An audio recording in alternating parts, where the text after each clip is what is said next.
So this goes all the way back to, we're talking 2022. And if any of you remember what 2022 was like, it was quite interesting. We still had COVID, and COVID was a big player in all of our lives. But luckily for me, my school kind of dismantled all the masks. So regardless, what ends up happening is it's a night. It's a Friday night, actually. I'll give you that. And it is so cold that I leave my window open because I actually like the cold. Upstairs is someone's music. It's loud, and it's giving me a goddamn headache. Long story short, I discovered that this guy's floor is my ceiling. And he's pounding up and down, jumping up and down. I was thinking, you fucking somebody, bro? Or is this just like a skit you're doing with your boys, try to get off? Or I don't fucking know what's going on here. So, long story short, I get out of my room, go up the stairs, knock at this guy's door. His name is Dan. And I go, yo, Dan, how you doing, Dan? I shake his hand. His hand's a little sweaty, but I'm like, I don't give a damn. How you doing, Dan?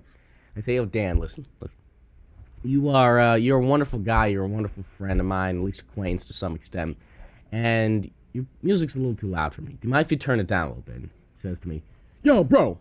Yo, tighten up, bro. Tighten up. I'm like, what do you mean, tighten up? What the fuck is that supposed to mean? I'm like, yo, tighten up, bro. Tighten up. He's like, and I'm like, what? Long story short, he doesn't turn his music down. So his other roommate comes in and says, hey, we'll turn it down. I don't know whether they were on drugs or not, or what the fuck was going on, because this was not normal Dan behavior.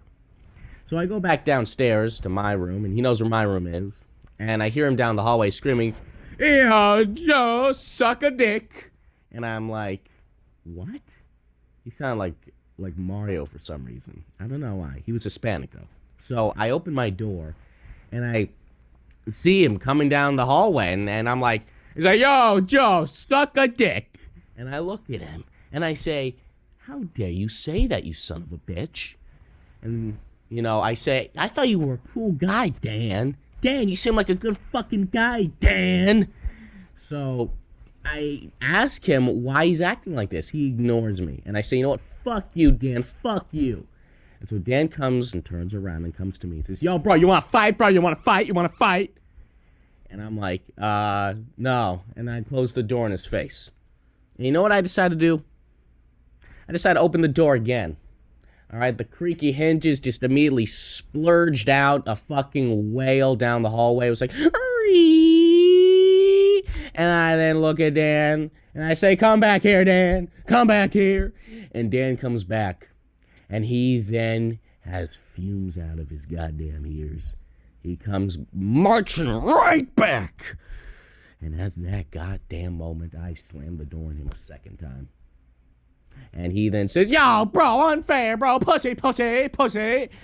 And that was the rest of the night. Then I got written up for swearing down the hallway, and he got written up for playing music too loud.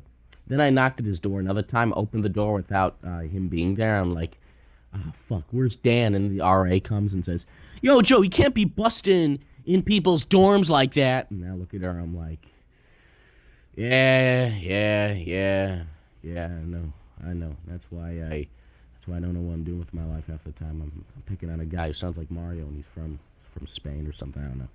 All right, that's my story. Thank you.